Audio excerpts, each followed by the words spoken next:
आज ही Doubtnut app download करें। Doubtnut पर होगा अब आपके सभी मैथ्स, केमिस्ट्री, फिजिक्स और बायोलॉजी डाउट्स का सफाया। बस अपने क्वेश्चन की फोटो खींचो, उसे क्रॉप करो और तुरंत वीडियो सोल्यूशन पाओ। Download now. हाय फ्रेंड्स, यहाँ प्रश्न में दिया हुआ है एक शंक्वाकार पर्वत की तिर्यक ऊंचाई 2.5 किलोमीटर है। उसके आधार का क्षेत्रफल 1.54 किलोमीटर वर्ग किलोमीटर है। पाई बराबर 22/7 लेते हुए पर्वत की ऊंचाई है।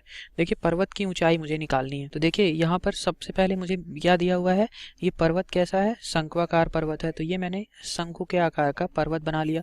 तो देखिए, ये मेरा, अगर मैं ये कहूँ कि ये शंकु का आधार होगा, ये आधार होगा, ठीक है। और आधार का क्षेत्रफल मुझे दे रखा है, ठीक है। आधार का क्षेत्रफल है, इस क्षेत्रफल को मैं ए से लिखता हूँ। तो ये आधार का क्षेत्रफल ए बराबर कितना दिया हुआ है, 1.54 वर्ग किलोमीटर, ठीक है। ये मुझे आधार का क्षेत्रफल दिया हुआ है। और मुझे क्या दिया हुआ है, शंक्वाकार पर्वत की तिर्यक ऊंचाई कितनी है, 2.5 किलोमीटर। तो ये तिर्यक ऊंचाई क्या कहलाती है, ये झुकी हुई भुजा होती है, ठीक है। ये स्लांट हाइट जो होती है, स्लांट भुजा, इसको हम क्या बोलते हैं, तिर्यक ऊंचाई होती है। इसकी लंबाई तिर्यक ऊंचाई होती है। इसको मैं एल से लिखता हूँ। एल बराबर ये कितना दिया हुआ है यहाँ पर, 2.5 किलोमीटर, ठीक है। तो एल बराबर मैं यहाँ से लिख लेता हूँ, 2.5 किलोमीटर में है। तो इसको मैंने लिख लिया।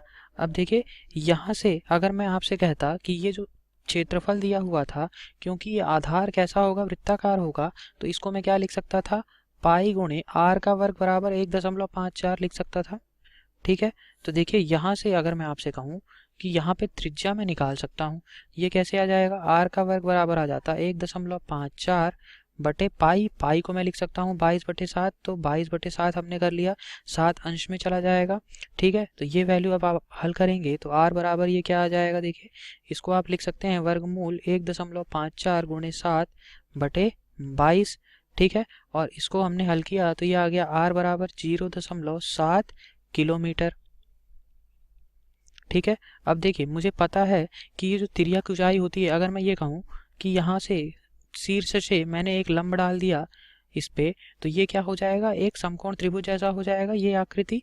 तो यहाँ पर मैं ये कहूँ कि ये ऊंचाई इसकी h है और ये त्रिज्या r है, तो ये और ये तिर्यक ऊंचाई l है। तो देखिए, मैं यहाँ से क्या लिख सकता हूँ, पाइथागोरस प्रमेय लगा दूं, l का वर्ग बराबर हो जाएगा त्रिज्या का वर्ग प्लस ऊंचाई का वर्ग यानी कि h का वर्ग। तो देखिए, ये क्या आ जाएगी वैल्यू, मुझे h का वर्ग चाहिए है, तो इसको मैं लिखूंगा l का वर्ग माइनस r का वर्ग। तो h बराबर यहाँ से ये क्या आ जाएगा, देखिए आ जाएगा ये l का वर्ग माइनस r का वर्ग का वर्गमूल, ठीक है। तो देखिए, ये वैल्यू मेरी कितनी हो गई, 2.5 का वर्ग, क्योंकि तिर्यक ऊंचाई मुझे दे रखी थी 2.5 किलोमीटर, माइनस त्रिज्या मेरी कितनी है 0.7 किलोमीटर, तो 0.7 का वर्ग और इसका वर्गमूल। तो देखिए, यहाँ से इसको मैं लिख सकता हूँ, 2.5 का वर्ग किया हमने तो ये आ गया 6.25, और ये 0.7 का वर्ग किया तो ये आ गया 0.049, ठीक है। इसमें से इसको घटा दिया तो ये वैल्यू मेरी आ गई वर्गमूल 5.76। तो 5.76 का वर्ग अगर देखूं किसका वर्गमूल होता है, तो ये होता है 2.4 का वर्गमूल, क्योंकि 24 का वर्ग क्या होता था, 576। तो देखिए, अगर 5.76 का वर्गमूल निकालूंगा तो ये कितना आ जाएगा, 2.4 किलोमीटर।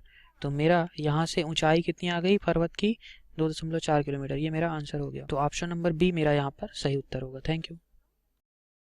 क्लास 6 से 12 से लेके नीट, IIT, JEE मेंस और एडवांस के लेवल तक 10 मिलियन से ज्यादा स्टूडेंट्स का भरोसा। आज ही डाउनलोड करें डाउटनेट ऐप या व्हाट्सएप कीजिए अपने डाउट्स 8400 400 400 पर।